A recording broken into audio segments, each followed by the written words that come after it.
నమస్తే. లా excellence Telugu current అఫైర్స్కి స్వాగతం. సరే, ముందుగా ఇవాళ కొటేషన్ ఏంటో చూద్దాం, ఆ తర్వాత ఆర్టికల్స్లోకి వెళ్దామండి. కొటేషన్ వచ్చేటప్పటికి రియల్లీ అడ్మైరబుల్ అని ఎప్పుడు అంటాము అంటే, మనం ట్రబుల్లో ఉన్న, అంటే ఏదైనా ప్రాబ్లంలో ఉన్న, ట్రబుల్లో ఉన్న స్టీడ్ ఫాస్ట్నెస్ ఉంటుంది చూసారా. అంటే బాగా ఉన్నప్పుడు గర్వంతో పొంగిపోవడం, ఏమీ లేనప్పుడు అసలు ఇంకేమీ లేదని కుంగిపోవడం కాకుండా, అంటే ఎంతో కొంత ఉంటుంది, బట్ ఒక లెవెల్ని మెయింటైన్ చేయగలిగితే, బ్యాలెన్స్ చేయగలిగే వ్యక్తి నిజమైన అడ్మైరబుల్ పర్సన్. ఇక్కడ మ్యాన్ అంటే విమెన్ కూడా అయ్యుండొచ్చండి, రైట్? పర్సన్ అని అక్కడ మీనింగ్. సో స్టీడ్ ఫాస్ట్నెస్ అంటే అటు ట్రబుల్ వచ్చినా, ఇటు మరీ ఎక్స్ట్రీమ్లీ సక్సెస్ వచ్చింది అని చెప్పి గర్వము రెండూ కాకుండా బ్యాలెన్స్డ్గా ఉండగలగాలి. అది అడ్మైరబిలిటీ. ఇక్కడ ఒక చిన్న ఎగ్జాంపుల్ చెప్తాను చూడండి. కొంతమంది అబ్బా నాకు ఈరోజు మూడ్ బాగాలేదు, నేను చదవను అని చెప్తూ ఉంటారు. ఒక నిజమైన విద్యార్థికి ఉండాల్సిన క్వాలిటీ ఏంటి అంటే, మూడ్ బాగున్నప్పుడు ఎవరైనా చదువుతారు కదా. అలాగ చదవలేము అని అనిపించినప్పుడు మామూలుగా కొంత రెస్ట్ తీసుకున్నాక, లేదు ఇలా అనిపించినప్పుడే కదా మనము ఎలా డిఫరెంట్ చదవాలనిపించినప్పుడు ఎవరైనా చదువుతారు కదా. అలాంటప్పుడు కూడా చదవగలిగితేనే అదే మనం రియల్ గ్రిట్ అని చెప్తాము. గ్రిట్, ఆ పట్టుదల, అది అప్పుడే తెలుస్తుంది కదా. ఒకసారి ఆలోచించి చూడండి. సరే, ముందుగా నిన్న ఇచ్చినటువంటి ప్రిలిమ్స్ క్వశ్చన్స్కి ఆన్సర్స్ చూద్దామండి. రెండు కూడా బేసిక్ క్వశ్చన్స్ ఇచ్చాము, మరి అందరూ కరెక్ట్గానే ఆన్సర్ పెట్టారు. ఒకసారి చూద్దాం. కుసుమ్ అనే స్కీమ్ దేనికి రిలేటెడ్? Solar pump sets. ఇది ఇవాళ నిన్న చెప్పాం కాబట్టి ఇవాళ ఆన్సర్ రాయడానికి ఈజీగా ఉంటుంది, బట్ కొన్ని ఒక 6 months లేదా నెక్స్ట్ ఇయర్ అడిగితే మర్చిపోతాం. ఆన్సర్ అయితే ప్రస్తుతానికి బి. రెండోది కే షేప్డ్ ఎకనామిక్ రికవరీ. ఇక్కడ కొంత కన్ఫ్యూజ్ అయ్యారు.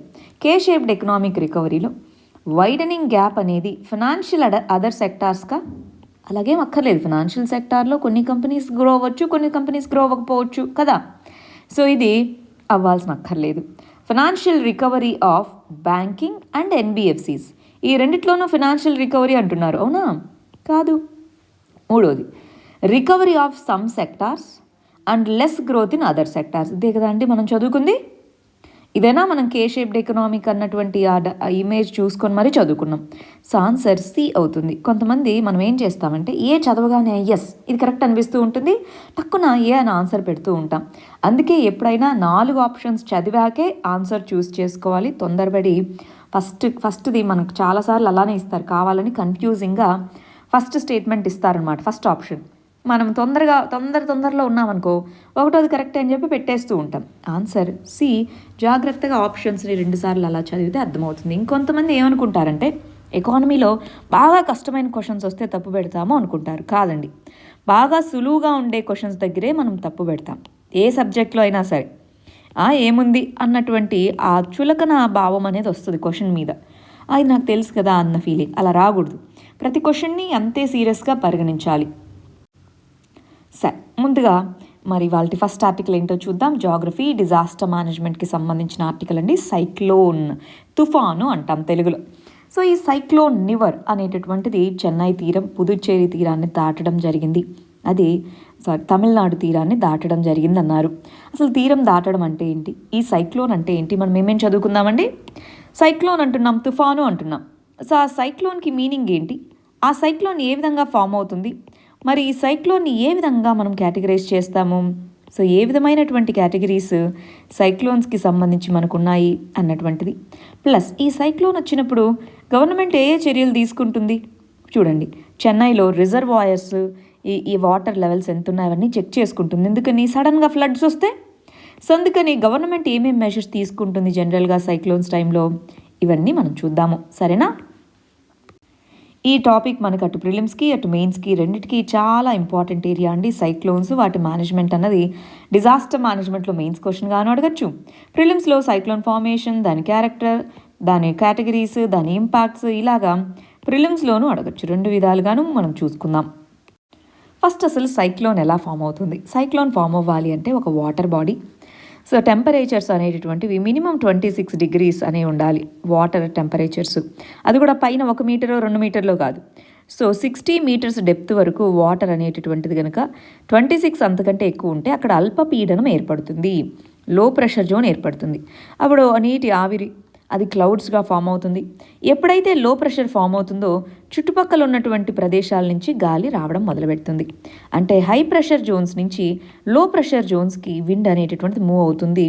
సో ఆ విధంగా చుట్టుపక్కల నుంచి రావడం వల్ల అది సర్కిల్ లాగా తిరుగుతుందన్నమాట. సో ఇలా విండ్ అనేది ఇలా బయటికి కూడా వెళ్తూ ఉంటుంది. కానీ ఈ ప్రెషర్ ఏదైతే ఉంటుందో అంటే ఈ బాటమ్ అండ్ అప్ ఈ ప్రెషర్ చాలా తక్కువగా ఉండాలి. అదే హారిజాంటల్గా ఇక్కడి నుంచి వచ్చే విండ్స్కి, హారిజాంటల్ విండ్స్కి ఏమో ప్రెషర్ డిఫరెన్స్ ఎక్కువగా ఉండాలి, వర్టికల్ విండ్స్కి ఏమో ప్రెషర్ డిఫరెన్స్ తక్కువగా ఉండాలి. అప్పుడు మనకి లో ప్రెషర్ సిస్టమ్ ఉన్నప్పుడు సైక్లోన్స్ ఫామ్ అవుతాయన్నమాట. సరే, సైక్లోన్స్ ఫామ్ అయినాయి. ఇదిగోండి, ఇది మనకి ఎన్సీఆర్టీలో ఉన్న బొమ్మ, అది చూపిద్దామని చెప్పాను. మీరు ఆన్సర్స్ రాసేటప్పుడు సైక్లోన్ అంటే ఏంటి అని ఒకవేళ జాగ్రఫీలో సైక్లోన్ ఫార్మేషన్ గురించి చెప్పండి అన్నప్పుడు ఈ విధమైనటువంటి బొమ్మ వేసుకోవడానికి ప్రయత్నించండి. ఒకసారి మీ ఎన్సీఆర్టీ బుక్ కానీ టెక్స్ట్ బుక్లో కానీ ఫార్మేషన్ ఆఫ్ సైక్లోన్ అనేది ఉంటుంది. ఇక్కడ మనం చదువుకున్నవి కండిషన్, ఏ కండిషన్స్ ఉన్నప్పుడు సైక్లోన్స్ ఫామ్ అవుతాయి, మరి సైక్లోన్ స్ట్రక్చర్ ఏంటి అది ఈ బొమ్మలో మనం చూడొచ్చు. సరే, దాన్ని విండ్ స్పీడ్ని బట్టి కేటగిరీ 1 సైక్లోన్ అని, కేటగిరీ 2 అని ఇట్లా విండ్ అండ్ డ్యామేజ్ని బట్టి కేటగిరైజ్ చేస్తాం. మరి ఈ సైక్లోన్స్కి వివిధ పేర్లు కూడా ఉన్నాయండి. అవేమేంటి? హరికేన్స్ అంటాము. సో హరికేన్స్ అని మరి ఇదిగోండి ఈ మన అట్లాంటిక్ ఓషన్లో ఫామ్ అయ్యేటటువంటి ట్రాపికల్ స్టార్మ్స్ని హరికేన్స్ అని, మన ఇండియన్ ఓషన్లో ఫామ్ అయ్యే వాటిని సైక్లోన్స్ అని, అదే మన పసిఫిక్ ఓషన్లో ఫామ్ అయ్యే వాటిని టైఫూన్ అని పిలుస్తాం. సో ఇక్కడ సౌత్ చైనా సీ ప్రాంతంలో ఫామ్ అయ్యేవి టైఫూన్ అని పిలుస్తాము. Hurricanes USA word. So cyclone అనేది మన ఇండియన్ ఓషన్ ప్రాంతంలో ఉండేటటువంటిది అనమాట. సో ఇలాగా మ్యాచ్ ది ఫాలోయింగ్ కూడా ఇస్తూ ఉంటారు. అంటే ఈ పదాలు ఇచ్చేసి మ్యాచ్ ది ఫాలోయింగ్ అని చెప్పి చెప్తూ ఉంటారనమాట. అప్పుడు మనకి గుర్తుండగలగాలి, రైట్? సో వాటిని అడుగుతారు. ఓకే, దీనికి సంబంధించి ఇది ఏంటి ఇట్లా అడిగే ఛాన్స్ ఉంటుంది. కాబట్టి చిన్న మ్యాప్ ఇక్కడే ఉంటుంది.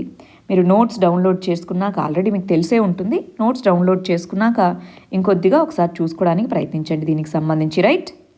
సరే, ఇంతకీ నివర్ అని ఎలా వచ్చిందండి దీనికి పేరు? మనం దీన్ని సైక్లోన్ నివర్ అని పిలుస్తున్నాం కదా, ఎందుకు సైక్లోన్ నివర్ అనే పిలవాలి? ఇంకొక పేరుతో ఎందుకు పిలవకూడదు అంటే మనకి నేమింగ్ సిస్టమ్ అనేటటువంటిది ఉంది. మనకి పుట్టిన పిల్లలకి ఎలాగైతే పేర్లు పెడతారో, ఎందుకని? అందరూ పిల్లలే కదా, ఎలా గుర్తించాలి, ఇవి ఎలా పిలవాలి, అందరిలో ఒక సపరేట్ ఐడెంటిటీ ఉండాలి. అలాగా సైక్లోన్కి కూడా ఒక సపరేట్ ఐడెంటిటీ ఉండాలి, ఈజీగా గుర్తించాలి అని చెప్పేసి ఒక్కొక్క ప్రాంతంలో మనం ఇందాకన్నా ఇండియన్ ఓషన్ ప్రాంతము, అట్లాంటిక్ ఓషన్ ప్రాంతము, పసిఫిక్ ఓషన్ ప్రాంతము, మళ్ళీ దాంట్లో south Indian ocean, north Indian ocean, south Atlantic, north Atlantic, south Pacific, north Pacific, అట్లా డివైడ్ చేసుకుంటాం. రీజనల్గా డివైడ్ చేసుకొని ఇప్పుడు ఇండియా ఎక్కడుందండి? నార్దర్న్ ఇండియన్ ఓషన్, అవునా? సో ఈ నార్త్ ఇండియన్ ఓషన్లో వచ్చే ట్రాపికల్ సైక్లోన్స్ వల్ల 13 దేశాల వరకు ఇంపాక్ట్ అవుతాయి. అవే Bangladesh, India, Iran, Maldives, Myanmar, Oman, Pakistan, Qatar, Saudi Arabia, Sri Lanka, Thailand, UAE, Yemen, ఈ విధమైనటువంటి 13 దేశాలు ఇంపాక్ట్ అవుతాయి. అప్పుడు మనకి ఇంటర్నేషనల్గా ఒక ఆర్గనైజేషన్ ఉందండి, దాని పేరు వరల్డ్ మెటీరియలాజికల్ ఆర్గనైజేషన్. ఇదేం చేస్తూ ఉంటుందంటే రీజనల్గా వచ్చే ట్రాపికల్ సైక్లోన్స్ని కోఆర్డినేట్ చేసుకుంటూ ఉంటుంది. ఇలా కోఆర్డినేట్ చేసుకున్నప్పుడు మన ఇండియన్ ఓషన్ ప్రాంతంలో వచ్చేటటువంటి సైక్లోన్స్ ఏవైతే ఉన్నాయో ఈ 13 కంట్రీస్ని అడుగుతుంది. ఇదిగోండి, వాటికి నేమ్స్ ఇవ్వాలి కదా, మీరందరూ ఒక లిస్ట్ ఆఫ్ నేమ్స్ ఇవ్వండి అని చెప్తారు. మరి కంట్రీస్ని ఆల్ఫాబెటికల్ ఆర్డర్లో అరేంజ్ చేసుకుని, అందుకే చూడండి బంగ్లాదేశ్ ఫస్ట్ ఉంది, ఆ తర్వాత ఇండియా, ఆ తర్వాత ఇరాన్, ఇలా ఉన్నాయి. సో వాళ్ళ దగ్గర నుంచి లిస్ట్ తీసుకుంది, ఒక్కొక్కళ్ళు 13 పేర్లు ఇవ్వాలి. అలా ఇచ్చిన లిస్ట్ దాంట్లో ఆల్రెడీ బంగ్లాదేశ్ చెప్పినటువంటి పేరు పెట్టేశారు నిసర్గా, ఇండియా చెప్పిన పేరు గతి అయిపోయింది. ఇప్పుడు వచ్చినటువంటి సైక్లోన్కి నివర్ అని పెట్టారు. ఇంతకుముందు అండి నార్దర్న్ ఇండియన్ ఓషన్ రీజన్లో ఓన్లీ 8 దేశాలే ఈ రీజనల్ గ్రూపింగ్లో మెంబర్స్గా ఉండేవి. రీసెంట్గానే 13 దేశాలు వచ్చాయి. సో అందుకని కొత్త లిస్ట్ని ఇచ్చారనమాట. సో ఈ మరి 13 దేశాల్లో పాత లిస్ట్ అయిపోయింది, మళ్ళీ ఇంకొక లిస్ట్ అనమాట ఇది, నివర్ అని అందుకు పేరు పెట్టాము. సో ఈసారి ఎవరన్నా మరి ఏ కంట్రీ నివర్ అనే పేరు ఇచ్చింది అంటే ఏ కంట్రీ అని చెప్తాం మనము? ఇరాన్ అనేది నివర్ అనే పేరుని సజెస్ట్ చేసింది. బిట్స్లో అడుగుతూ ఉంటారు. సరే, నేమ్స్ ఎందుకు పెట్టాలి? ఈజీగా ఐడెంటిఫై చేయొచ్చు, ప్రజలకు అవేర్నెస్, ఇదిగో నివర్ వస్తుందంట అని చెప్తే పేరుతో ఎక్కువ మనం ఐడెంటిఫై చేయగలం కాబట్టి ఈజీ ఐడెంటిఫికేషన్ ఇవన్నీ ఉంటుంది అని చెప్పేసి సైక్లోన్స్కి నేమ్స్ పెట్టడం జరుగుతుంది. మరి సైక్లోన్స్ వల్ల ఏం ఇంపాక్ట్స్ ఉంటాయి? సైక్లోన్స్ని ఏ విధంగా మరి మనము కౌంటర్ చేయగలము? మరి దాని మీద చదువుతారా? సైక్లోన్ మేనేజ్మెంట్ ఎట్లా, ఒక్కసారి డిజాస్టర్ మేనేజ్మెంట్ బుక్ ఓపెన్ చేసి అది చదవండి. దాన్నే ఇవాళ నేను మెయిన్స్ క్వశ్చన్గా ఇస్తున్నాను. సైక్లోన్ మేనేజ్మెంట్, దానికి సంబంధించిన NDMA గైడ్ లైన్స్ అవన్నీ చూద్దాం. మీరు గూగుల్కి వెళ్ళి లా ఎక్సలెన్స్ డిజాస్టర్ మేనేజ్మెంట్ మెటీరియల్ అని కనుక టైప్ చేస్తే మీకు ఆ డిజాస్టర్ మేనేజ్మెంట్ మెటీరియల్ వస్తుంది. వీలైతే నేను మన టెలిగ్రామ్ ఛానల్లో పోస్ట్ చేస్తాను. టెలిగ్రామ్ ఛానల్ లింక్ మీకు వీడియో డిస్క్రిప్షన్లో ఉంటుంది. అది చూసి ఆ నోట్స్ డౌన్లోడ్ చేసుకొనైనా అక్కడి నుంచైనా చదివి క్వశ్చన్కి ఆన్సర్ చేయండి. సరేనా? అది హోంవర్క్గా ఇస్తున్నాను, నేను చెప్పట్లేదు ఇక్కడ. నెక్స్ట్ ఆర్టికల్ గవర్నాన్స్కి సంబంధించింది. Ministry of electronics and information technology అనేటటువంటిది 43 యాప్స్ని బ్యాన్ చేసింది. రీసెంట్గానే ఫస్ట్ జూన్లో, ఈ సంవత్సరం జూన్లో 59 యాప్స్ని మరి బ్యాన్ చేయడం జరిగింది. సెప్టెంబర్లో 118 యాప్స్ని బ్యాన్ చేసింది. చాలా వరకు వాటన్నిటిలో చైనాకు సంబంధించిన యాప్సే ఉన్నాయి. ఇప్పుడు మళ్ళీ ఇంకొక 43 యాప్స్ని బ్లాక్ చేసింది. ఎందుకు ఇలా చేస్తున్నారు? మనకి ఇండియన్ సైబర్ కోఆర్డినేషన్ సెంటర్ అనేది ఉందండి. ఈ ఇండియన్ సైబర్ కోఆర్డినేషన్ సెంటర్ అనేటటువంటిది హోమ్ మినిస్ట్రీ కింద పనిచేస్తుంది. ఆ హోమ్ మినిస్ట్రీ కింద పనిచేసేటటువంటి ఇండియన్ సైబర్ కోఆర్డినేషన్ సెంటర్ ఏం చెప్పింది? ఇదిగో ఈ యాప్స్ వల్ల సైబర్ సెక్యూరిటీకి థ్రెట్ ఉంది అని చెప్పింది. సైబర్ సెక్యూరిటీకి థ్రెట్ ఉంది కాబట్టి ఆ కంటెక్స్లో ministry of electronics and information technology section 69, ఈ సెక్షన్ 69 ఏ చట్టం ప్రకారం? Information technology act 2000. సో ఈ చట్టంలో ఉన్నటువంటి సెక్షన్ 69 ప్రకారం ఏదైనా అబ్యూజివ్ కంటెంట్ కానీ, ఇలా థ్రెట్ ఉన్నటువంటి కంటెంట్ కానీ, యాప్స్ కానీ వాటిని బ్యాన్ చేసే అధికారం గవర్నమెంట్కి ఉంది అన్న అధికారాన్ని ఈ సెక్షన్ 69 మనకి ప్రొవైడ్ చేస్తుంది. సో ఆ కంటెక్స్లో మినిస్ట్రీ ఆఫ్ ఎలక్ట్రానిక్స్ అనేది డెసిషన్ తీసుకుంది. గమనించాలండి, ఈ రెండు మినిస్ట్రీస్ని మరి ఇంటర్ కనెక్ట్ చేస్తూ క్వశ్చన్స్ అడుగుతూ ఉంటారు, రైట్? ఏ మినిస్ట్రీ డెసిషన్ తీసుకుంది, ఏ మినిస్ట్రీ మరి వీటిని బ్యాన్ చేయాలని సజెస్ట్ చేసింది హోమ్ మినిస్ట్రీయే. ఎందుకని? సైబర్ కోఆర్డినేషన్ సెంటర్ దాని కింద ఉంది కాబట్టి అది ఇచ్చిన రిపోర్ట్ ప్రకారం ఇదిగో వీటిని బ్యాన్ చేయండి అంది. కానీ బ్యాన్ చేసే అధికారం హోమ్ మినిస్ట్రీకి లేదు. అదే వరకు ఉంది ministry of electronics and information technology. So ఆ రెండు మినిస్ట్రీస్ యొక్క రోల్స్ ఏంటి గుర్తుపెట్టుకోవాలి మీరు. చూడండి మరి సెక్షన్ 69 ఏం చెప్తుందో. సెక్షన్ 69 అనేటటువంటిది ఇదిగో ఏదైనా ఒక యాప్ని కానీ వీటిని బ్యాన్ చేయగలదు గవర్నమెంట్ అనేటటువంటిది, బ్లాక్ చేయగలదు లేదా బ్యాన్ చేయగలిగేటటువంటి అధికారం అనేటటువంటిది గవర్నమెంట్కి ఉంది అని చెప్తున్నారనమాట. ఏ కంటెక్స్లో? ఇండియా యొక్క సావర్నిటీ, ఇంటిగ్రిటీ ఆఫ్ ఇండియా, దీన్ని మెయింటైన్ చేయడం కోసం మనం దాన్ని బ్యాన్ చేయగలము అన్నట్టుగా చెప్తున్నారు. అధికారం 69A కింద ఉంది అన్నది. అయితే మీకు ఇక్కడ ఒక విషయం గుర్తుండాలండి. మనం రీసెంట్గా ఈ చట్టానికి సంబంధించిన కొన్ని ప్రొవిజన్స్ని బాగా చూస్తున్నాం. మీలో ఎవరన్నా గ్రూప్ 1కి ప్రిపేర్ అయ్యే స్టూడెంట్స్ ఉంటే లా అనే సబ్జెక్ట్ ఉందండి, ఎస్పెషల్గా APPSC వాళ్ళు. ఈ సెక్షన్స్ కొంచెం మీరు గుర్తుపెట్టుకుంటూ ఉండాలి. మిగిలిన స్టూడెంట్స్ జస్ట్ నేమ్ తెలిస్తే సరిపోతుంది. బట్ ఆ సెక్షన్ ఉన్నట్టుగా రాయకపోయినా దాంట్లో ఉన్న కంటెంట్ ఏంటి అన్నది చెప్పగలిగితే కొద్దిగా మీకు లా అనే సబ్జెక్ట్లో మార్క్స్ బాగా రావచ్చు. ఇక్కడ చూడండి ఎక్కడ గుర్తుంది, చూడండి సెక్షన్ 69A అనేది కూడా తీసేయాలి అని చెప్పి Shreya single versus union of India కేసులో సుప్రీంకోర్టుకి వెళ్ళినప్పుడు లేదు అది వ్యాలిడే, సెక్షన్ 66Aని మాత్రం తీసేస్తున్నాము అన్నారు. యాక్చువల్గా అండి ఈ రెండు ప్రొవిజన్స్ని ఇన్ఫర్మేషన్ టెక్నాలజీ యాక్ట్ అనేది ఏదైతే ఉందో దానికి 2000లో ఈ చట్టం కదా వచ్చింది. 2010లో ఎక్కువ అమెండ్మెంట్స్ వచ్చాయి, చాలా ఎక్కువ అమెండ్మెంట్స్ ఈ చట్టానికి చేశారు. ఆ 2010లో ఈ రెండు అమెండ్మెంట్స్ని తీసుకొని వచ్చారు. అందుకే చూడండి సెక్షన్ 69A అని ఉంది. ఏ అంటే ఇక్కడ అమెండ్మెంట్ని సూచిస్తుంది. సో సెక్షన్ 69A అనేటటువంటిది ఏదైతే procedure for blocking access for information అనేది కాన్స్టిట్యూషనలీ వ్యాలిడ్ అని శ్రేయా సింగల్ కేసులో సుప్రీంకోర్టు కూడా చెప్పింది. కాబట్టి ఈ సెక్షన్ని యూజ్ చేసుకొని గవర్నమెంట్ ఈ యాప్స్ని వాటిని బ్యాన్ చేస్తుంది. ఎస్పెషలీ సైబర్ థ్రెట్ ఉంది కాబట్టి.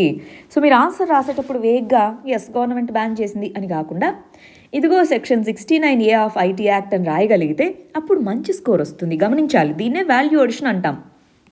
నెక్స్ట్ ఆర్టికల్ చూడండి, సైన్స్ అండ్ టెక్నాలజీ మరియు గవర్నాన్స్లో చదువుకుంటాం. ఇక్కడేమన్నారు? ప్రైమ్ మినిస్టర్ ఇదిగో వ్యాక్సిన్ కొన్ని రోజుల్లో రాబోతుంది, మనం COVID-19 మీద ఫైట్ చేయాలి. ఇప్పటి నుంచి మనము ఒకవేళ వ్యాక్సిన్ వస్తే వ్యాక్సిన్ తయారు చేయడం ఒక ఎత్తు, మరి ఆ వ్యాక్సిన్ని అందరికీ అందే విధంగా డిస్ట్రిబ్యూట్ చేయాలా వద్దా అండి? వ్యాక్సిన్ ఇంక్లూజన్ అని కూడా చెప్పొచ్చు. సో డిస్ట్రిబ్యూషన్ అనేటటువంటిది ఉండాలి. ఏ విధంగా? ఇక్కడ మనం ఒక ట్రయాంగిల్ రాసుకుందాం. ఆన్సర్స్ రాసేటప్పుడు మీరు ఇలాంటి ట్రయాంగిల్స్ని వాడుకోవచ్చు. 3A అప్రోచ్ మీకు తెలిసే ఉంటుంది. ఏదైనా ఇంక్లూజివిటీ ఉండాలి అంటే అందరికీ వ్యాక్సిన్ యాక్సెస్ ఉండాలి, అందరికీ వ్యాక్సిన్ అవైలబుల్గా ఉండాలి. అందరికీ వ్యాక్సిన్ అనేది అఫోర్డబుల్గా ఉండాలి. అప్పుడే మనకి ఏమవుతుంది, వ్యాక్సినేషన్ ఇంక్లూజన్ అనేటటువంటిది వస్తుంది. సో వ్యాక్సిన్స్ ఏ విధంగా ఇంక్లూజివ్గా చేయొచ్చు, వ్యాక్సిన్ ఇంక్లూజన్ అని ఇలాగ హెడ్డింగ్ పెట్టుకొని ఇలా రాసుకోగలిగితే ఆన్సర్లో బాగా ఉంటుందన్నది నా ఒపీనియన్ అనమాట. రైట్, సరే, వ్యాక్సిన్ డిస్ట్రిబ్యూషన్ అన్నారు. అసలు అది ఎలా జరుగుతుంది, ఏంటి, దాని వెనకాల జరిగే ప్రాసెస్ ఏంటి ఒకసారి చూద్దామా. దానికి సంబంధించి వ్యాక్సిన్ రియాక్షన్స్ని వాటిని ట్రాక్ చేసుకోవడానికి కొన్ని కమిటీస్, వ్యాక్సిన్ డిస్ట్రిబ్యూషన్కి సంబంధించి కొన్ని ఎక్స్పర్ట్ కమిటీస్ ఇలాగా మనకి ముందు నుంచే చూస్తూ ఉన్నారనమాట. ఫస్ట్ ఇక్కడ చూడండి, అసలు వ్యాక్సిన్ డెవలప్మెంట్ స్టేజెస్ నుంచి మనం తెలుసుకోగలిగితే చాలా బాగుంటుంది. ఫస్ట్ ఆ వైరస్ ఏంటి, ఇక్కడైతే కోవిడ్ వైరస్, దాన్ని అనాలిసిస్ చేస్తారు. అసలు ఏది వైరస్లో ఇమ్యూన్ సిస్టమ్ని తీసుకొని రాగలదు దీనికి అని చూస్తారు. ఆ తర్వాత ఒక వ్యాక్సిన్ని డెవలప్ చేస్తారు, వీటిని. తర్వాత ముందు యానిమల్స్ మీద ప్రయోగిస్తారు, యానిమల్ ట్రయల్స్. ఆ తర్వాత హ్యూమన్స్ మీద ప్రయోగిస్తారు, హ్యూమన్ ట్రయల్స్. ఆ తర్వాత రెగ్యులేటరీ అప్రూవల్, మనకి ఇది యూరోపియన్ మెడికల్ ఏజెన్సీ, ఇది ఫుడ్ అండ్ డ్రగ్ అడ్మినిస్ట్రేషన్ యూఎస్ఏకి సంబంధించిన. మన ఇండియాలో మరి వ్యాక్సిన్ అప్రూవల్ ఇచ్చేటటువంటి వాళ్ళు ఎవరు, central drug control and standards authority, అవునా. సో ఆర్గనైజేషన్ CDSCO అని అంటాము, central drug control and standards authority అని చెప్తాము. సరే, మరి ఓకే, అది అప్రూవల్ ఇచ్చిన తర్వాత అప్పుడు ప్రొడ్యూస్ చేసి అప్పుడు సేల్ చేస్తారు. అయితే WHO కోవాక్స్ ఫినాన్సింగ్ గ్రూప్ అని ఉంది. అది ఏం చెప్పిందంటే, ఇదిగో ఒకటేసారి అంతా డెవలప్ చేయలేం కాబట్టి, అందరికీ అందదు కాబట్టి, ముందు వ్యాక్సిన్ రాగానే ఫస్ట్ ఇంపార్టెంట్ ఎవరు, health care workers, social care workers అంటే నర్సెస్, వీళ్ళంతా వాళ్ళకి ఇవ్వాలి.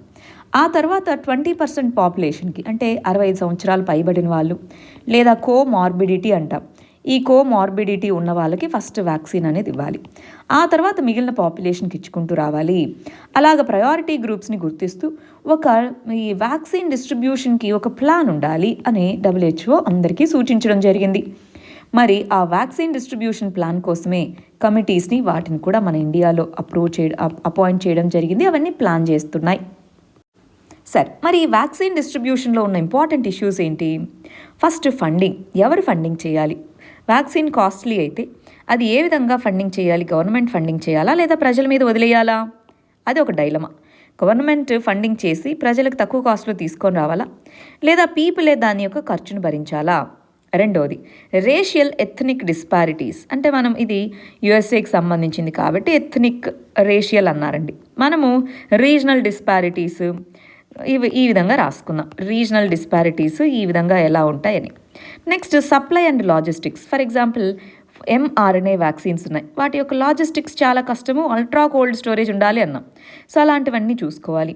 కమ్యూనికేషన్ అండ్ ట్రస్ట్, చాలామంది వ్యాక్సిన్ వస్తేనే, వ్యాక్సిన్ వేయించుకుంటేనే జబ్బు వస్తుందంట నమ్మేవాళ్ళు ఉంటారు. సో ఆ వ్యాక్సిన్ హెజిటెన్సీ అంటారు. ఆ వ్యాక్సిన్ హెజిటెన్సీని తగ్గించే విధంగా ఏ విధంగా ప్రజల్లో నమ్మకాన్ని బిల్డ్ చేస్తాము, కన్వర్జెన్స్ అండ్ కాస్ట్ అనేవి ఏ విధంగా తీసుకొని వస్తాము, సెంట్రల్ లెవెల్, స్టేట్ లెవెల్ మరియు లోకల్ లెవెల్లో ఏ విధంగా కోఆర్డినేట్ చేసుకుంటాము వ్యాక్సిన్ని అడ్మినిస్టర్ చేయడానికి, ఇవన్నీ కూడా ఇంపార్టెంట్ ఇష్యూస్ COVID-19 వ్యాక్సిన్ని డిస్ట్రిబ్యూట్ చేయడంలో. రైట్, సో ఇది మెయిన్స్ పాయింట్ ఆఫ్ వ్యూలో యూజ్ అవుతుంది, జాగ్రత్తగా చూసి పెట్టుకోవాలి.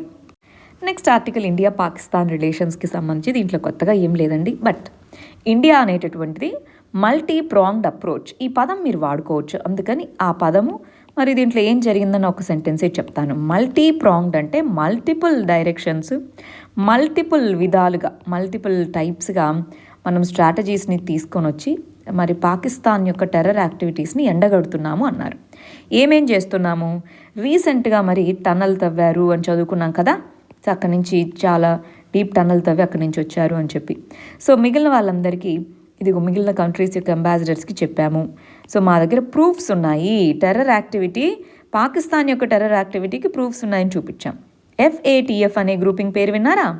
So financial action task force, ఈ FATFలో ఇదిగో ఇది టెర్రర్ ఫండింగ్ చేస్తుంది అన్నదానికి కొంత మన దగ్గర ఉన్నటువంటి అడిషనల్ ఇన్ఫర్మేషన్ని కూడా ఇచ్చాము, గ్రే లిస్ట్లో అది ఉండడము. దాంతోపాటు మిగిలినటువంటి ఇంటర్నేషనల్ కమ్యూనిటీని దీని మీద ప్రెషర్ చేయడము. ఫర్ ఎగ్జాంపుల్ మొన్న G20 సమ్మిట్ జరిగింది, అవునా. G20 సమ్మిట్ జరిగినప్పుడు ఇండియా ఏం చెప్పింది, ఇదిగో టెర్రర్ మీద మనం అందరం కలెక్టివ్ యాక్షన్ తీసుకోవాలి అని చెప్పింది. సో అందరూ ఓకే అన్నారు. సో అలాగ G20 సమ్మిట్ జరిగినప్పుడు, మొన్న బ్రిక్స్ 12th సమ్మిట్ జరిగింది.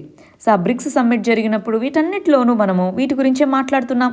సో అలా ఇంటర్నేషనల్ కమ్యూనిటీ యొక్క మద్దతు చేకూడడం, మరి ప్రూఫ్స్తో సహా ఎవ్రీ ఈవెంట్ని మరి చూడడము, FATF ఇలాంటి ఫినాన్షియల్ ఆర్గనైజేషన్స్ దగ్గర మరి పాకిస్తాన్ యొక్క చర్యల్ని హైలైట్ చేయడము, దీని ద్వారా మల్టీ ప్రాంగ్డ్ స్ట్రాటజీ ద్వారా పాకిస్తాన్ మీద మనం ప్రెషర్ పెంచుతున్నాము. అది ఇక్కడ చెప్తున్నటువంటిదండి, ఇంపార్టెంట్. నెక్స్ట్ ఆర్టికల్ ఎకానమీకి సంబంధించింది, బ్యాంకింగ్ సెక్టార్కి సంబంధించింది. రీసెంట్గా పీకే మొహంతి కమిటీ ఏదైతే ఇంటర్నల్ వర్కింగ్ గ్రూప్ నిన్న చదివామండి, ఒకసారి నిన్నటి వీడియో చూడని వాళ్ళు ఉంటే చూడండి. ఇంటర్నల్ వర్కింగ్ గ్రూప్ ఎవరిది? RBI నియమించినటువంటి ఒక ఇంటర్నల్ వర్కింగ్ గ్రూప్. దానికి హెడ్గా పీకే మొహంతి అనే పర్సన్ ఉండడము, అందుకని ఆ కమిటీని పీకే మొహంతి కమిటీ అన్నాం. ఈ పీకే మొహంతి కమిటీ అనేటటువంటిది ఒక రికమెండేషన్ ఇవ్వడం జరిగింది. అదేంటి? ఇదిగో కార్పొరేట్ సెక్టార్ని మరి ఈ బ్యాంకింగ్లో ఇంట్రడ్యూస్ చేయండి. ఇక్కడ కార్పొరేట్ హౌసెస్ అంటున్నాం. కార్పొరేట్ హౌసెస్ అంటే ఇక్కడ మీనింగ్ ఏంటి? ఒకళ్ళు డౌట్లు అడిగారండి డౌట్ సెక్షన్లో. కార్పొరేట్ అంటే ఏంటి, ప్రైవేట్ సెక్టార్ అంటే ఏంటి, రెండింటికి ఏంటి తేడా? ఏమీ తేడా లేదండి. ప్రైవేట్ సెక్టార్ అనేది ఫర్ ఎగ్జాంపుల్ ఇంత అనుకుంటే, దాంట్లో కార్పొరేట్ సెక్టార్ అనేది ఒక పార్ట్. కార్పొరేట్ అని ఎప్పుడు పిలుస్తాము అంటే, ఒక ఆర్గనైజ్డ్గా లార్జ్ స్కేల్ ఆపరేషన్స్ ఉంటాయి, వాటిని మనం కార్పొరేట్ సెక్టార్ అంటాము. ప్రైవేట్ సెక్టార్లో MSME ఉండొచ్చు, అన్ని రకాలవి ఉండొచ్చు. గవర్నమెంట్ కానిదంతా ప్రైవేట్ సెక్టార్ అని పిలుస్తాం. చిన్న చిన్న ఇండివిజువల్ షాప్స్ ఉండొచ్చు, MSME లాంటివి ఉండొచ్చు. ఇన్ జనరల్ కార్పొరేట్ సెక్టార్ అంటే లార్జ్ స్కేల్ టర్నోవర్స్ ఇవి ఉన్నటువంటి కంపెనీస్ని కార్పొరేట్ సెక్టార్గా మనం పరిగణిస్తాం. కార్పొరేట్ సెక్టార్ అనేది ప్రైవేట్ సెక్టార్లో ఒక పార్ట్గా మనం పరిగణించాలి, సరేనా? సరే, కార్పొరేట్ హౌసెస్ అన్నవి ఎందుకు మరి దీంట్లో పార్ట్ అవ్వకూడదు అది చూద్దామా? ఈ రెండు డేంజరస్ సజెషన్ అన్నటువంటి ఆర్టికల్, నాట్ కార్పొరేట్ హౌసెస్, ఇది ఈ కార్పొరేట్ హౌసెస్ని ఇండియన్ బ్యాంకింగ్లో అలో చేయకూడదు అన్నది చెప్తున్నారు. ఎందుకు అన్నది చూద్దామండి. నిన్నటి వీడియోలో పీకే మొహంతి కమిటీ ఇచ్చిన రికమెండేషన్స్ ఇవి అని మనం ఒక చోట నోట్ చేసుకున్నాం. అదొకసారి చూడని వాళ్ళు ఉంటే చూసి రాసుకోండి. ఇప్పుడు మనం ఓన్లీ ఈ పాయింట్ గురించే మాట్లాడుతున్నాం. ఏది? కార్పొరేట్ సెక్టార్ బ్యాంకింగ్లో ఎంట్రీ ఉంటే ఏమవుతుంది అని చెప్పేసి. ఏమవుతుంది అంటే, ఫస్ట్ వచ్చేటప్పటికి ఆల్రెడీ కార్పొరేట్ సెక్టార్ అనేటటువంటిది వాళ్ళ దగ్గర ఉన్న మనీ కంటే ఎక్కువ మనీని లోన్స్గా తీసుకుంటూ ఉంటారు. సో ఓవర్ లెవరేజ్ అంటూ ఉంటారు. ఈ ఓవర్ లెవరేజ్ ఉన్నప్పుడు బ్యాంకింగ్ వ్యవస్థ అలా పనిచేయకూడదు, వాళ్ళు ఉంచుకోవాలి కొంత మనీని. సో ఓవర్ లెవరేజ్ అనేటటువంటి జనరల్గా చూస్తూ ఉంటాం. దాంతో కార్పొరేట్ కంపెనీసే ఎక్కువ NPAస్కి గురి అవుతూ ఉంటాయి. మరి అలాంటప్పుడు వాళ్ళే బ్యాంకులు పెట్టి వాళ్ళే దివాలా తీస్తే ఎట్లా? అది ఒకటో ప్రాబ్లం. రెండోది వచ్చేటప్పటికి connected funding or connected lending అంటాం. సో ఈ కనెక్టెడ్ లెండింగ్ ఉన్నప్పుడు వాళ్ళ పర్టికులర్ కార్పొరేట్ హౌస్ అనేది బ్యాంకుని మేనేజ్ చేస్తే ఎవరికి ఎక్కువ లోన్స్ ఇస్తారు? వాళ్ళ కంపెనీకి ఎక్కువ లోన్స్ ఇస్తారు. అది కాన్ఫ్లిక్ట్ ఆఫ్ ఇంట్రెస్ట్కి దారితీయచ్చు. సో కాన్ఫ్లిక్ట్ ఆఫ్ ఇంట్రెస్ట్ అనేది ఉంది. ప్లస్ ఆల్రెడీ మనం బ్యాంక్ ఫెయిల్యూర్స్ చూస్తూ ఉన్నాం, అవునా? ఇప్పుడు లక్ష్మీ విలాస్ బ్యాంక్ క్రైసిస్ కానీ ఇవన్నీ కూడా బ్యాంక్ ఫెయిల్యూర్స్ అనేవి మనం చూస్తూ ఉన్నాం. ఈ బ్యాంక్ ఫెయిల్యూర్స్ ఉన్నటువంటి కంటెక్స్లో ఈ కార్పొరేట్స్ ఇవి వచ్చి ఏదన్నా ఇలా వచ్చినప్పుడు అటు బిజినెస్ మీదనూ ఇటు రెండింటి మీదనూ ఇంపాక్ట్ పడుతుంది. కానీ మరి బ్యాంక్ ప్రైవేటైజేషన్ అని చెప్తున్నారు. మరి బ్యాంక్ ప్రైవేటైజేషన్ చేసినప్పుడు అల్టిమేట్గా ఈ కార్పొరేట్ హౌసెస్ కూడా ఇంట్రడ్యూస్ చేయొచ్చు కదా. అంటే కార్పొరేట్ కంపెనీస్ వచ్చేసి ప్రైవేటైజేషన్ ప్రాసెస్లో పాల్గొని వాళ్ళు ఇన్వెస్ట్మెంట్ చేయొచ్చు కదా అని మీరు అడగచ్చు. ఎస్, చేయొచ్చు. కానీ కంప్లీట్ కంట్రోల్ వాళ్ళ దగ్గర ఉండదు కాబట్టి కొంతవరకు బెటరు. ఇలా ఓన్లీ కార్పొరేట్ సెక్టార్ అన్నప్పుడు ఇలాంటి ప్రాబ్లమ్స్ ఎదుర్కోవాల్సి వస్తుంది. ఆల్రెడీ బ్యాంకింగ్ వ్యవస్థ ఎన్నో ప్రాబ్లమ్స్లో ఉన్నప్పుడు ఇదంత మంచి ఐడియా కాదు అని నిన్న మనం కొన్ని ఆర్టికల్స్ చదివాం, ఇవాళ కూడా చదివాము. ఈ పాయింట్స్ అన్నీ ఒకటే చోట రాసి పెట్టుకుంటే మీకు మెయిన్స్ ఆన్సర్స్లో అక్కడ రాసే దగ్గర యూజ్ అవుతుంది.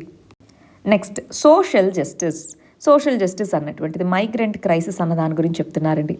ఇక్కడ డీటెయిల్స్ ఏమీ లేవు, బట్ ఓవరాల్గా ఏంటి అంటే మైగ్రేషన్, వలస అంటాము, మైగ్రెంట్స్ వలసదారులు అంటాం. సో మైగ్రెంట్ వర్కర్ని ఒక గోస్ట్గా చూస్తున్నారు సిటిజన్స్లో, అంటే ఇన్విజిబుల్, ఎవరికి కళ్ళకి కనిపించట్లేదు అన్నట్టుగా చూస్తున్నారు. అసలు కోవిడ్ టైంలో, లాక్డౌన్ టైంలో అసలు మైగ్రెంట్ వర్కర్ ఎవరికి ఇంపార్టెంట్ అనిపించలేదు అన్న దాని గురించి చెప్తున్నారు. COVID-19 అసలు మైగ్రేషన్ మీద ఎటువంటి ఇంపాక్ట్ చూపించింది అన్న కంటెక్స్లో ఈ ఆర్టికల్ అనేటటువంటిది ఉందండి. సో ఏ విధమైన ఇంపాక్ట్ అనేటటువంటిది చూపించింది అనుకోవచ్చు మనము మైగ్రేషన్ మీద సడన్ లాక్డౌను, అటు ట్రాన్స్పోర్టేషన్ లేదు, ఇటు జాబ్ అక్కడ ఉండాలంటే మరి ఖచ్చితంగా పని ఉండాలి, పని లేదు, అటు ట్రాన్స్పోర్టేషన్ లేదు, అక్కడే ఉండిపోవాల్సి వచ్చింది. దాంతో చాలామంది కాలినడకనే మరి రావడము ఇవన్నీ కూడా జరుగుతూ ఉంది. చాలామంది జాబ్ లాస్ అనేది ఫేస్ చేయడం జరిగింది. ఇలా ఎన్నో రకాలైనటువంటి అటు ఎకనామిక్గాను ఇటు సోషల్గాను ఎన్నో రకాలైనటువంటి ప్రాబ్లమ్స్ని ఫేస్ చేయడం జరిగింది. సో ఇలాంటి టైంలో మైగ్రెంట్స్ ఒక ఎకానమీకి చాలా ఇంపార్టెంట్.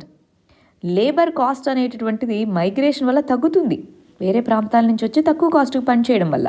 అంటే ఆ స్టేట్ కానీ ఆ ప్రాంతం యొక్క డెవలప్మెంట్కి మైగ్రెంట్స్ ఇంపార్టెంట్ అయినప్పుడు వాళ్ళ యొక్క వెల్ఫేర్ అనేటటువంటిది ఎందుకు ఇంపార్టెంట్ కాకూడదు? సో వాళ్ళ యొక్క వెల్ఫేర్ని చూడాలి, అది ఇక్కడ చెప్తున్నటువంటిది. సో ఒక్కసారి మైగ్రేషన్ గురించి కొంత డేటా ఉంది, చూద్దామా? ఇదిగోండి, అసలు ఇంటర్నల్ మైగ్రేషన్ ఏ విధంగా జరుగుతుంది ఏంటి అన్నది ఒకసారి ఇక్కడ పాజ్ చేసుకొని మైగ్రేషన్ గురించి చదువుకోవాలి. ట్రెండ్స్ ఏంటి అన్నది ఒకసారి చూస్తారా? ఇక్కడ ఉన్న ఏమన్నా డౌట్స్ ఉంటే అడగండి కమెంట్స్లో. నెక్స్ట్ సోషల్ జస్టిస్కి సంబంధించింది. ఇక్కడ అలహాబాద్ హైకోర్టు, మరి యూపీకి సంబంధించినటువంటి హైకోర్టు అలహాబాద్ బెంచ్ అంటాం. అలహాబాద్ హైకోర్టు ఇదిగో రిలీజియస్ కన్వర్షన్స్ ఇవన్నీ ఏవైతే ఉన్నాయో అవి పర్సనల్ రిలేషన్స్ కిందకి వస్తాయి. ఈ కన్వర్షన్ అనేది పర్సనల్ రిలేషన్ కిందకి వస్తుంది. ఈ పర్సనల్ రిలేషన్స్లో మేము ఇంటర్ఫియర్ అవ్వదలుచుకోలేదు అని అలహాబాద్ హైకోర్టు ఒక జడ్జిమెంట్లో చెప్పింది. ఇక్కడ ఏం జరిగింది అంటే, ఒక వ్యక్తి ముస్లిం వ్యక్తి, అతను ఇంకొక ఆమెని మ్యారేజ్ చేసుకున్నారు. ఆమె ఇస్లాంలోకి కన్వర్ట్ అయింది. దాంతో ఈమె యొక్క పేరెంట్స్ ఇదిగో వీళ్ళు కన్వర్షన్ కోసమే మ్యారేజ్ చేసుకున్నారు అని చెప్పేసి వాళ్ళ ఫాదర్, ఆ విమెన్ యొక్క ఫాదర్ కంప్లైంట్ చేశారు. అది కోర్టు తీసుకుంది. అప్పుడు ఆమె లేదు, నా ఇష్ట ప్రకారమే జరిగింది అని చెప్పింది. దాంతో ఇవి పర్సనల్ రిలేషన్స్. ఆమె అలా చెప్పినప్పుడు మేము దాంట్లో ఇంటర్ఫియర్ అవ్వలేము అన్నట్టుగా అలహాబాద్ హైకోర్టు చెప్పింది. అది ఒక డెవలప్మెంట్ అయితే, మరి యూపీ ఒక ఆర్డినెన్స్ని తీసుకొని వచ్చింది. ఏమని? ఇదిగో అన్లాఫుల్ రిలీజియస్ కన్వర్షన్స్ ఏవైతే ఉంటాయో వాటికి జైలు శిక్ష మరియు ఫైన్ అనేది విధిస్తామో అని చెప్పి ఒక ఆర్డినెన్స్ని తీసుకొని రావడం జరిగింది. అదేంటో చూద్దామా? ఇక్కడ చూడండి, ఉత్తరప్రదేశ్ గవర్నమెంట్ అన్నది ఒక ఆర్డినెన్స్ తీసుకొని వచ్చింది. రిలీజియస్ కన్వర్షన్స్ కనుక ఏదైనా అంటే ఫెయిత్ కాకుండా నమ్మకం ఉండి రిలీజియస్ కన్వర్షన్ అయితే ఓకే, అది కాకుండా మ్యారేజ్ చేసుకున్నప్పుడు రిలీజియస్ కన్వర్షన్ బలవంతంగానో ఇంకొక దాంతోనో ఫ్రాడ్తో కనుక రిలీజియస్ కన్వర్షన్ అవుతే మరి ఆ వ్యక్తికి 10 సంవత్సరాల జైలు శిక్ష ఉంటుంది, ఫైన్ కూడా విధిస్తాము అని చెప్పి తీసుకొని వచ్చారు. 25,000 వరకు ఫైన్ అనేటటువంటిది ఉంటుంది అని చెప్పడం జరిగిందనమాట. ఇదిగో ఈ మరి ఆర్డినెన్స్లో ఏం చెప్పారంటే, లేదు ఆ వ్యక్తి వాలంటరీగానే మారారు అన్నది ఎవరు ప్రూవ్ చేయాలి? ఎవరి మీద అయితే కేసు చేయడం జరిగిందో, కేసు పెట్టడం జరిగిందో ఆ వ్యక్తే ప్రూవ్ చేయాలి. లేదండి ఇదిగో కావాలని చేయలేదు, ఆమెకి లేదా అతనికి వాళ్ళ ఇష్టంతోనే చేశారు అన్నది ప్రూవ్ చేయాలి, లేకపోతే శిక్ష ఉంటుంది అని చెప్పేసి. కానీ ఇక్కడ ఒక ఇంపార్టెంట్ జడ్జిమెంట్ ఉందండి, కేరళ హైకోర్టు సంబంధించినటువంటిది. హదియా అనే కేసు. హదియా అనే ఆవిడ ఇస్లాంలో కన్వర్ట్ అయినప్పుడు మరి కోర్టు ఏం చెప్పింది? తన ఇష్ట ప్రకారమే అయినప్పుడు అది ఆర్టికల్ 21 మరియు article 25. Article 25 freedom of religion, freedom rights కల్పిస్తుంది. దాని ప్రకారం తనకిష్టం వచ్చిన లైఫ్ని తను లీడ్ చేయొచ్చు కాబట్టి ఆర్టికల్ 21 ప్రకారం అవి వ్యాలిడే, కానీ బలవంతంగా చేస్తేనే కరెక్ట్ కాదు అని చెప్పింది. అప్పుడు ఈ ఆర్డినెన్స్ అనేటటువంటి దాంట్లో ఏ విధంగా బలవంతంగా చేశారు లేదా ఏ విధంగా బలవంతంగా కన్వర్షన్ చేయించలేదు అన్నది ప్రూవ్ చేయడం కష్టము. దీన్ని మిస్యూజ్ అనేది జరగచ్చు, అది ఇక్కడ కన్సర్న్ అనమాట. కన్సర్న్ మిస్యూజ్ జరగచ్చు. ఫోర్స్ఫుల్ కన్వర్షన్స్ అనేవి బ్యాడ్, ప్రతి దాంట్లోనూ మనం చెప్తుంది అదే. కానీ ఏ విధంగా చెప్తారు అది ఫోర్స్ఫుల్లా వాలంటరీయా అని? అక్కడ మరి నార్మల్ వ్యక్తులకు కూడా పనిష్ చేయొచ్చు కదా. యూజ్ కంటే మిస్యూజ్ ఎక్కువ ఉండొచ్చు అన్నది దీని యొక్క కన్సర్న్ అనమాట. నెక్స్ట్ ఆర్టికల్ సోషల్ జస్టిస్కి సంబంధించిందండి. Permanent commission of women in defence forces. మనకి సుప్రీంకోర్టు యొక్క తీర్పు ప్రకారం ఇంతకుముందు విమెన్ని ఆర్మ్డ్ ఫోర్సెస్లో షార్ట్ సర్వీస్ కమిషన్, SSC అంటారు. షార్ట్ సర్వీస్ కమిషన్ అనేటటువంటి దాని కింద కొన్ని సంవత్సరాలే తీసుకునేవాళ్ళు. మరి సుప్రీంకోర్టు యొక్క తీర్పు తర్వాత లేదు, మామూలుగా మెన్ ఎలాగైతే ముందు షార్ట్ సర్వీస్ కమిషన్ ఆ తర్వాత పర్మనెంట్ కమిషనింగ్కి వెళ్తారు, అలాగే విమెన్కి కూడా ఈక్వల్ రైట్స్ అనేటటువంటి ఉండాలి. ఆర్టికల్ 14, ఆర్టికల్ 16 చూడండి, ఆర్టికల్ 14, ఆర్టికల్ 16, ఆర్టికల్ 21 వీటన్నిటి ప్రకారం ఈక్వల్గా మీరు ట్రీట్ చేయాలి అని చెప్పి సుప్రీంకోర్టు తీర్పు చెప్పింది. దాని ప్రకారం పర్మనెంట్ కమిషనింగ్ అనేది చేయడం మొదలుపెట్టారు. అయితే ఇక్కడ కొంతమంది ఏం అల్లరి చేస్తున్నారంటే, ఎస్ కోర్టు చెప్పింది, మరి వీళ్ళు కూడా మొదలుపెట్టారు. కానీ చాలా తక్కువ మందికి మాత్రమే పర్మనెంట్ కమిషనింగ్ అనేది ఇవ్వడం జరిగింది, హాఫ్కి కూడా ఇవ్వలేదు. అదే మెన్లో అయితే 90% మందికి పర్మనెంట్ కమిషనింగ్ ఇస్తున్నారు. మరి విమెన్కి సగం మందికి కూడా ఎందుకు ఇవ్వట్లేదు అని చెప్పేసి కోర్టుకి వెళ్ళడం జరిగింది. మరి ఏం చెప్తుందో చూద్దాం. రైట్. సో జస్ట్ అది ఒక పబ్లిసిటీ స్టంట్ లాగా ఉంది. ఆప్టిక్స్ అంటే చూడడానికి మాత్రమే ఎలా ఉంది, సబ్స్టాన్స్ తక్కువ అన్నది వాళ్ళు చేస్తున్న కంప్లైంట్. మరి చూద్దామా ఏంటో అది అసలు ఆ పర్మనెంట్ కమిషనింగ్ ఏంటో, ఏ సర్వీసెస్లో పర్మనెంట్ కమిషనింగ్ ఇచ్చారో చూద్దామా. గమనించండి, పర్మనెంట్ కమిషనింగ్ అనేది ఇవ్వడం జరిగింది. ఓవరాల్గా ఉన్నటువంటి 10 బ్రాంచెస్ ఆఫ్ ఆర్మీలో 10 బ్రాంచెస్లోనూ మరి పర్మనెంట్ కమిషనింగ్ అలో చేయడం జరిగింది.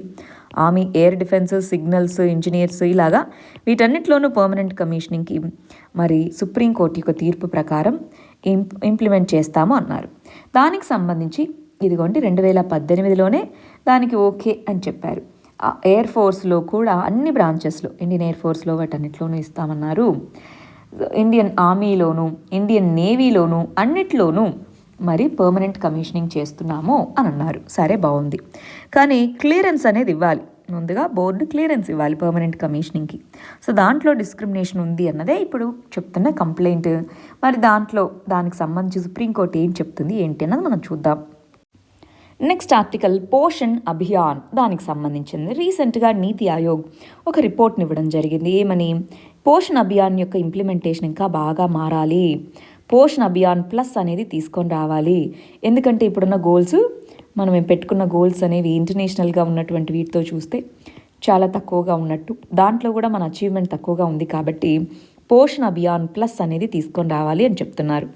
సో ఇంతకీ ఆ పోషణ్ అభియాన్ ఏంటో, ఈ పోషణ్ అభియాన్ ప్లస్ అనేది ఎందుకు తీసుకొని రావాలో ఒకసారి చూద్దామా. ఇంపార్టెంట్ ఏరియా అండి, అటు ప్రిలిమ్స్ ఇటు మెయిన్స్ రెండిట్లోనూ దీని గురించి అడగచ్చు.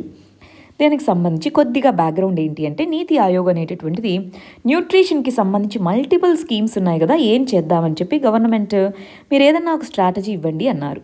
దాంతో నీతి ఆయోగ్ నేషనల్ న్యూట్రిషన్ స్ట్రాటజీ అంటారు, జాతీయ పోషణ విధానం అనేటటువంటిది ఇవ్వడం జరిగింది.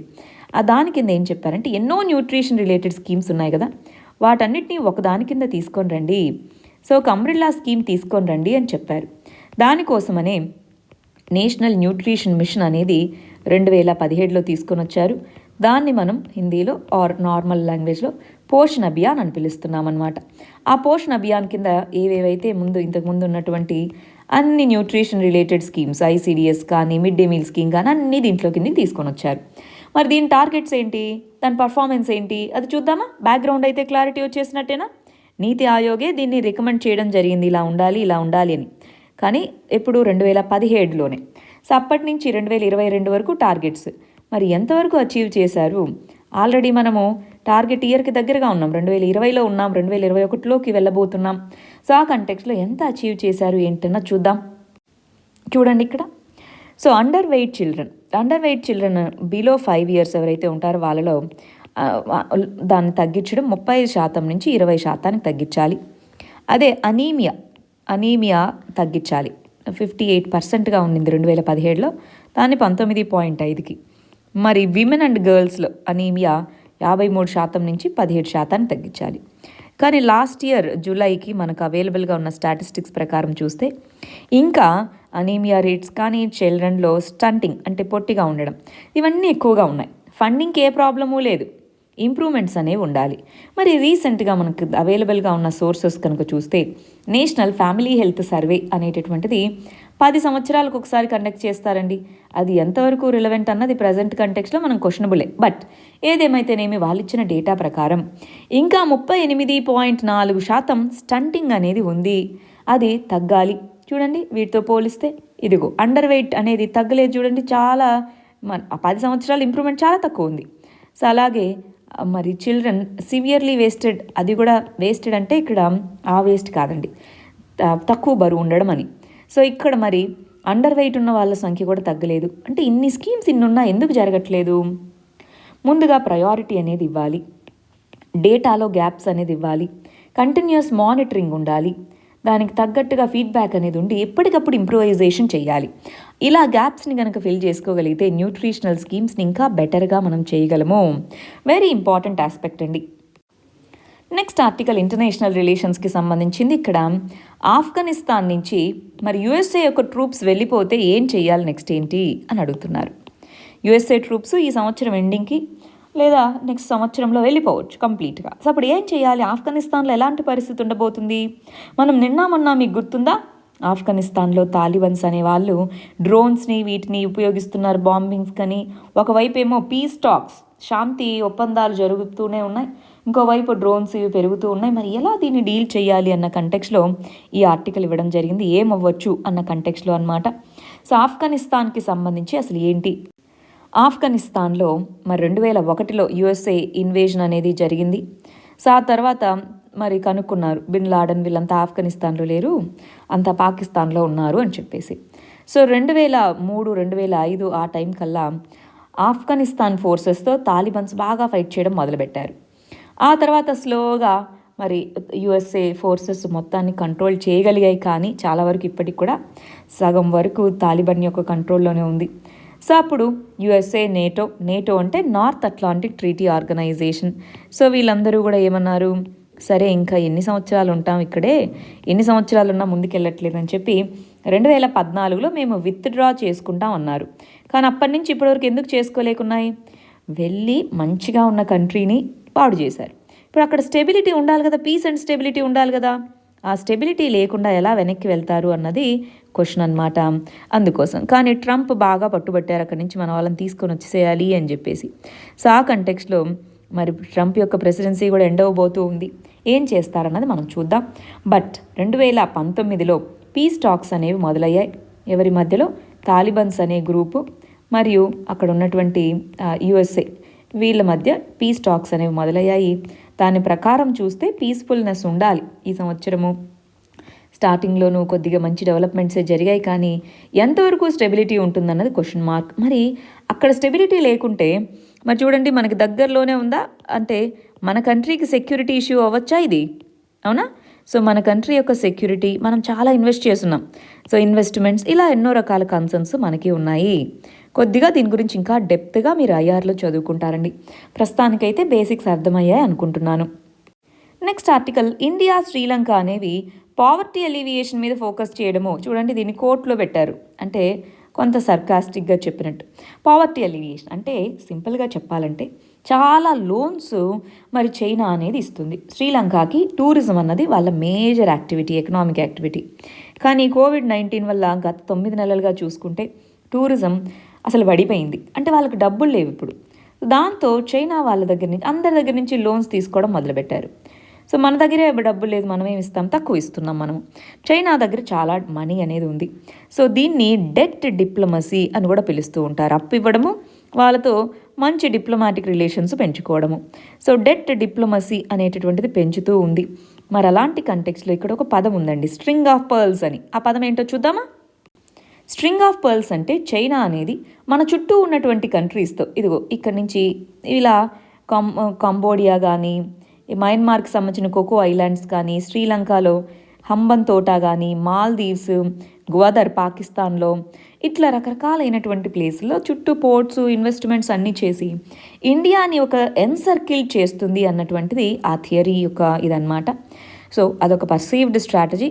మిలిటరీ ఎస్టాబ్లిష్మెంట్స్ని, కమర్షియల్ ప్రాజెక్ట్స్ని చైనా తీసుకొని రావడం. పాకిస్తాన్లో అయితే గ్వాదర్ అనే పోర్టు, మాల్దీవ్స్లో మాలే అనే ప్లేస్, శ్రీలంకలో హంబన్ తోట, మరి బంగ్లాదేశ్లో చిట్టగాంగ్, మయన్మార్లో క్యాప్క్యూ మరియు కోకో అనే ఐలాండ్స్.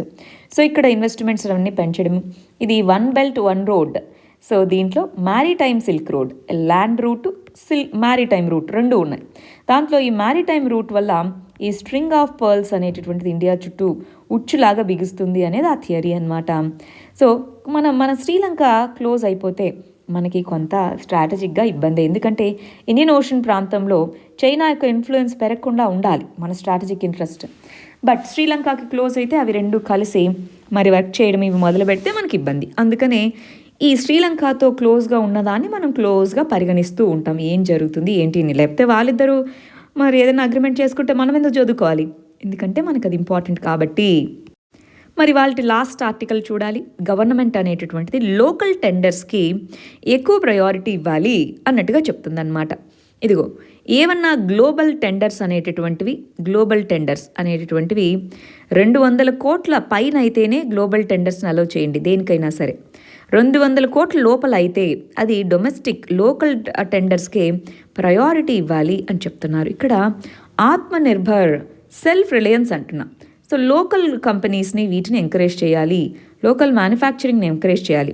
సో గవర్నమెంట్ అనేటటువంటిది చాలా ప్రొక్యూర్ చేసుకుంటూ ఉంటుంది, గవర్నమెంట్ డిపార్ట్మెంట్స్, మినిస్ట్రీస్. సో అలా గవర్నమెంట్ డిపార్ట్మెంట్స్ టెండర్స్ని వేసినప్పుడు, ఫర్ ఎగ్జాంపుల్ రైల్వేస్ కానీ ఏదైనా, సో టెండర్స్ని వేసినప్పుడు 200 కోట్ల లోపల కనుక ఆ ప్రాజెక్ట్ ఉంటే అది డొమెస్టిక్గా ఇవ్వండి, డొమెస్టిక్ కంపెనీస్కి. 200 కోట్ల రూపాయల పైన ఉంటే మరి ఫారిన్ వాటిని కూడా టెండర్స్కి పిలవచ్చు. అంటే డొమెస్టిక్ వాళ్ళు ఉండరు అని కాదు, ఇద్దరిని పిలవచ్చు, ఎవరిది బెటర్గా ఉంటే వాళ్ళకి తీసుకోవచ్చు. ఈ విధంగా మరి మినిస్ట్రీ ఆఫ్ ఫైనాన్స్ అనేటటువంటిది రూల్స్ని తీసుకొని రావడం జరిగింది. అది ఇక్కడ చెప్తున్నటువంటిది అనమాట. దీని మీనింగ్ ఏంటి అంటే ఆత్మనిర్భర్ని ప్రమోట్ చేయడము అని చెప్పి. కానీ కొన్ని ఎక్సెప్షన్స్ ఉన్నాయండి, అన్నిట్లోనూ కాదు. ఫర్ ఎగ్జాంపుల్ ఇక్కడ మనకు ఆ ఇండస్ట్రీనే లేదు, మనకు కావాల్సిన దానికి సంబంధించి, అలాంటప్పుడు ఖచ్చితంగా ఫారిన్ మ్యానుఫ్యాక్చరర్స్ని లేదా ఫారిన్ ఇండస్ట్రీని అలో చేయాల్సిందే. అట్లా కొన్ని ఎగ్జామ్షన్స్ కూడా ఉన్నాయి, అది మనం తెలుసుకోవాలి. సరే, మరి నిన్న మనం ఇచ్చిన క్వశ్చన్కి మన వాళ్ళు ఎలా ఆన్సర్ రాశారో చూద్దామా. ఇండియన్ సోలార్ ఎనర్జీలో దానికి కొంత ఎంపవర్మెంట్, వింగ్స్ ఇవ్వాలి, స్ట్రాంగ్ ఎక్విప్మెంట్ మ్యానుఫ్యాక్చరింగ్ సెక్టార్ ఉంటే అది వస్తుంది.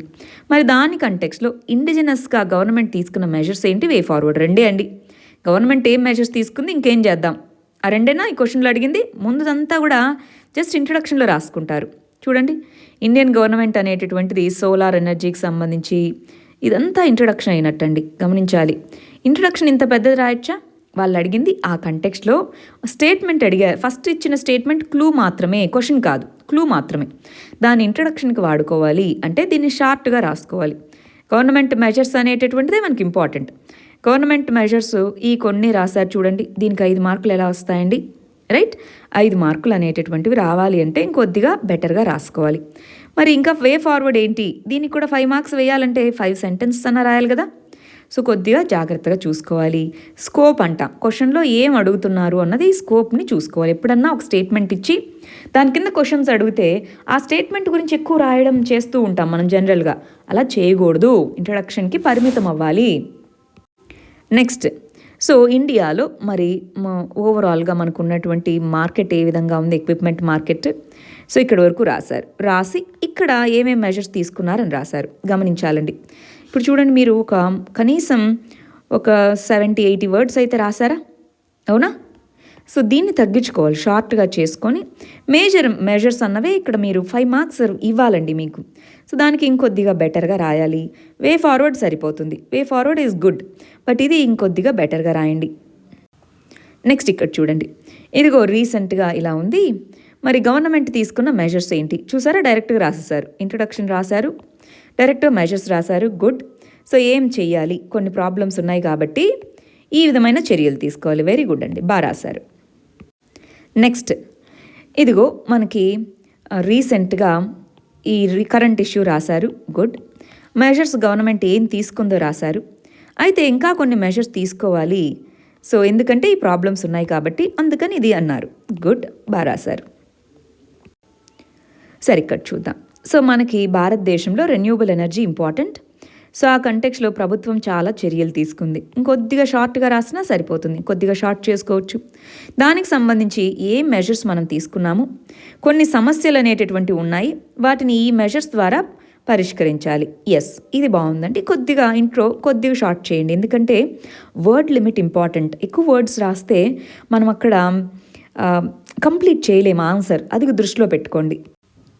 నెక్స్ట్, సో ఈ విధంగా మనం మెజర్స్, ఇదిగో ఇది మన గోల్, అందుకని ప్రభుత్వం ఈ చర్యలు తీసుకుంది, కొన్ని సమస్యలు ఉన్నాయి, అందుకని ఈ విధంగా మెజర్స్ తీసుకోవాలి. వెరీ గుడ్, బాగా రాశారండి. నెక్స్ట్, సోలార్ ఎనర్జీ, దాని యొక్క ఇంపార్టెన్స్, గవర్నమెంట్ యొక్క ఇనిషియేటివ్స్, కాకపోతే కొన్ని ప్రాబ్లమ్స్ ఉన్నాయి, అందుకని ఇవి చర్యలు చేపట్టాలి, గుడ్. స్ట్రక్చరింగ్ బాగుంది. ఇక్కడ వర్డ్ లిమిట్ చాలా ఎక్కువైందండి, నేను ఫుల్ ఆన్సర్ కూడా మీకు ఇక్కడ చూపించలేకపోయాను, కొంత కట్ అయిపోయింది. రైట్, చూడండి, ఇదంతా మనకి ఇంట్రడక్షన్. సో దాంట్లో గవర్నమెంట్ తీసుకున్నటువంటి మెజర్స్ అది రాశారు. చూడండి 10 మెజర్స్ రాశారు. అన్నీ మనం రాయకూడదు అనమాట. ఏవి ఇంపార్టెంట్ అవి రాసుకుంటాం. ఆ తర్వాత ఏమేం మెజర్స్ తీసుకోవాలి అన్నది ఇంకా చాలా ఉన్నాయి. ఎప్పుడు కూడా వర్డ్ లిమిట్ ఫాలో అవ్వండి. 200 నుంచి 250 పదాల లోపలే మీ ఆన్సర్ ఉండాలి. అలా చూసుకోండి. అవి మరి నిన్న మనం ఇచ్చిన క్వశ్చన్కి ఆన్సర్స్. ఇవాళ మన క్వశ్చన్ ఇది మెయిన్స్ క్వశ్చన్. దీనికి ఆన్సర్ రాయండి. ఇవి మన first set of prelims questions. ఇవి మన second set of prelims questions. వీటికి ఆన్సర్స్ కమెంట్ సెక్షన్లో ఇవ్వండి. రేపు మనం వీటికి కరెక్ట్ ఆన్సర్స్ ఏంటో చూద్దాం. All the very best. Thank you very much.